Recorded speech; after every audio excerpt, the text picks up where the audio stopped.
Tenor doch vieler dieser Diskussionen völlig an den Haaren herbeigezogen, denn wir sind alle Mitglied der gleichen EU. Und jetzt hören wir der Kanzlerin zu. Der französische Präsident François Hollande heute wieder einmal zu einem Arbeitsbesuch bei uns zu Gast ist. Und wir haben eine reichhaltige Agenda heute Abend. Einmal werden wir über die aktuelle Lage in Syrien sprechen und hier auch darauf drängen, dass im UN-Sicherheitsrat die notwendigen Beschlüsse gefasst werden und die internationalen Diskussionen vorangehen, vor allen Dingen auch was die humanitäre Lage anbelangt. Zweitens werden wir uns über die Situation im Euroraum unterhalten und die Arbeitsagenda für die nächsten Wochen diskutieren. Das ist einmal die Umsetzung der Beschlüsse von vor dem Sommer, was die Bankenaufsicht anbelangt. Zum Zweiten natürlich das Thema Griechenland und die Frage, wie werden wir auch unseren Kollegen Samaras, der morgen und in den nächsten Tagen uns beide besuchen wird, empfangen. Hier ist für mich wichtig, dass wir alle zu unseren Verpflichtungen stehen und vor allen Dingen auch den Troika-Bericht abwarten, um dann zu schauen, was das Ergebnis ist. Aber wir werden Griechenland und ich werde Griechenland ermutigen, auf dem Reformweg, der ja auch den Menschen in Griechenland sehr viel abverlangt, voranzugehen. Und drittens werden wir über die Frage sprechen der Vorbereitung zu 50 Jahre Élysée-Vertrag.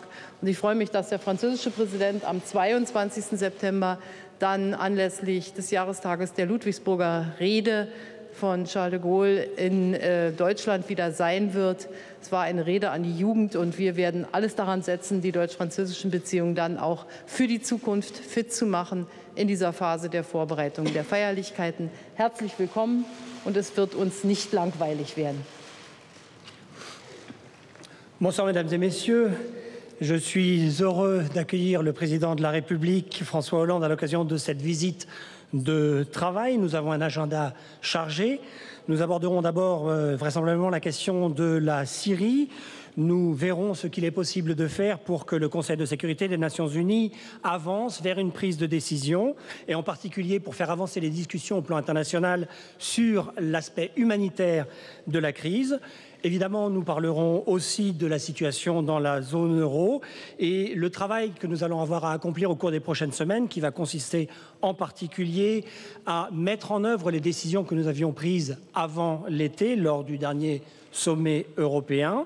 Il s'agira notamment de traiter de la supervision bancaire. Nous parlerons bien entendu de la Grèce et nous verrons comment nous aurons l'occasion, pour ma part demain et pour le président de la République samedi, de nous entretenir avec M. Samaras.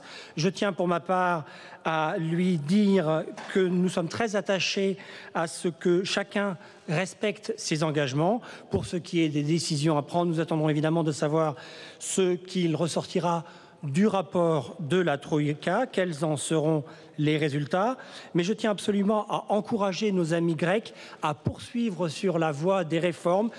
Et je sais combien ces efforts sont difficiles pour la Grèce. Et puis, nous aborderons aussi ce soir les préparatifs des cérémonies du 50e anniversaire du traité de l'Élysée.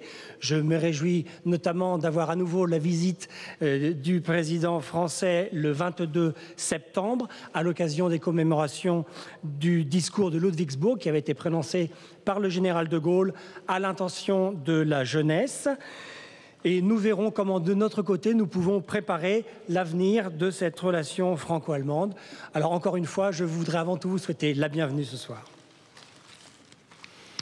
Bonsoir, je suis heureux de retrouver la chancelière, Angela Merkel, ici à Berlin.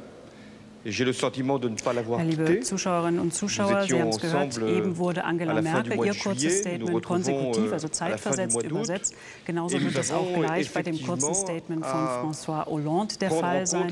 Also genießen Sie jetzt seine französische Originalansprache und danach werden Sie die konsekutiv Übersetzung hören. Plusieurs semaines, pour ce qui nous concerne, nous agissons ensemble avec les Européens, avec tous ceux qui considère que Bachar el-Assad ne peut pas rester à la tête de son pays parce qu'il met en cause la vie même de son peuple, nous agissons pour engager cette transition politique. Nous faisons en sorte de rassembler l'opposition Et nous aurons à la fin du mois d'août une réunion du Conseil de sécurité à l'initiative de la France pour aller aussi loin que possible pour l'aide humanitaire, ce qui ne nous empêchera pas d'aider plus directement l'opposition. Nous avons aussi à mettre en œuvre les décisions que nous avons prises à la fin du mois de juin au niveau du Conseil européen, qui sont de bonnes décisions pour la croissance, pour la stabilité, pour la supervision bancaire. Il nous revient maintenant de les faire rentrer en application. Nous avons aussi toujours, et ça fait des mois que cela dure, à traiter de la Grèce. Madame Merkel va rencontrer donc Monsieur Samaras demain. Ce sera mon tour de le recevoir samedi. Nous voulons, je veux que la Grèce soit dans la zone euro. C'est une volonté que nous avons exprimée depuis le début de la crise. Il appartient aux Grecs de faire les efforts indispensables pour que nous puissions atteindre cet objectif. Nous avons aussi à mettre en œuvre, si des pays en décident, justement, les décisions que nous avons prises à la fin du mois de juin pour venir en soutien, notamment sur le plan bancaire, à des pays comme l'Espagne. Justement, nous sommes favorables à aller plus loin, aller plus vite sur la supervision bancaire avec la Banque centrale européenne et nous aurons à travailler là-dessus. Enfin, nous avons une feuille de route qui a été présentée au Conseil européen, qui doit maintenant être approfondie. Et aussi bien la France que l'Allemagne, nous voulons donner une substance à cette feuille de route, aussi bien sur le plan financier que sur le plan économique et même sur le plan politique. Nous aurons à en discuter.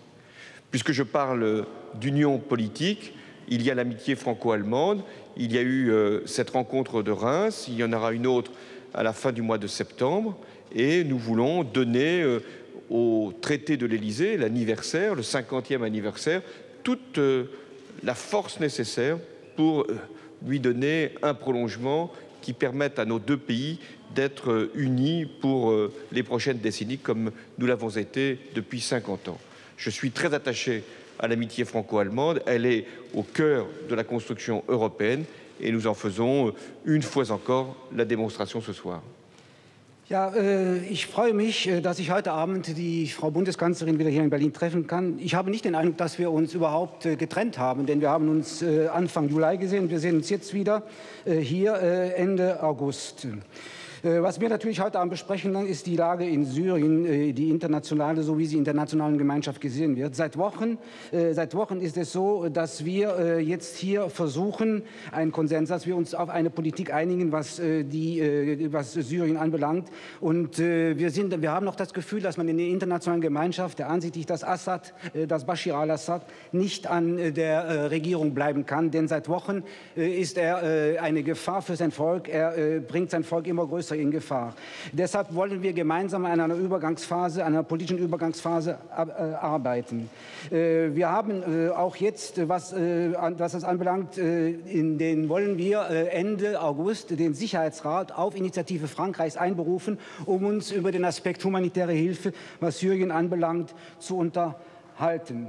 Wir wollen natürlich auch weiterhin an dem arbeiten, was im Juni auf einem sehr wichtigen Europäischen Rat beschlossen worden ist, nämlich Wachstum, Stabilität und Bankenaufsicht. Und all das, was damals beschlossen worden ist, gilt es jetzt umzusetzen. Seit Monaten, und das ist kein Geheimnis, beschäftigen wir uns mit Griechenland. Die Frau Bundeskanzlerin wird morgen Herrn Samaras treffen. Ich werde am Samstag mit ihm zusammentreffen. Ich möchte, dass Griechenland in der Eurozone bleibt. Das ist mein Wille und das ist unser Wille und unsere Aussage auch, seitdem diese Krise begonnen hat. Natürlich muss Griechenland, damit wir dies erreichen, die notwendigen Anstrengungen unternehmen. Wir müssen alles umsetzen, damit auch, was die Banken anbelangt, Fortschritte erzielt werden, insbesondere auch bei Spanien. Und alles das tun, um voranzukommen bei der Bankenaufsicht, gemeinsam mit der Europäischen Zentralbank. Wir haben eine Roadmap auf dem Europäischen Rat erstellt. Die gilt es jetzt zu vertiefen, umzusetzen. Und Deutschland und Frankreich haben die Absicht, diese Roadmap mit Substanz zu erfüllen, im finanziellen, im wirtschaftlichen, aber auch im politischen Bereich.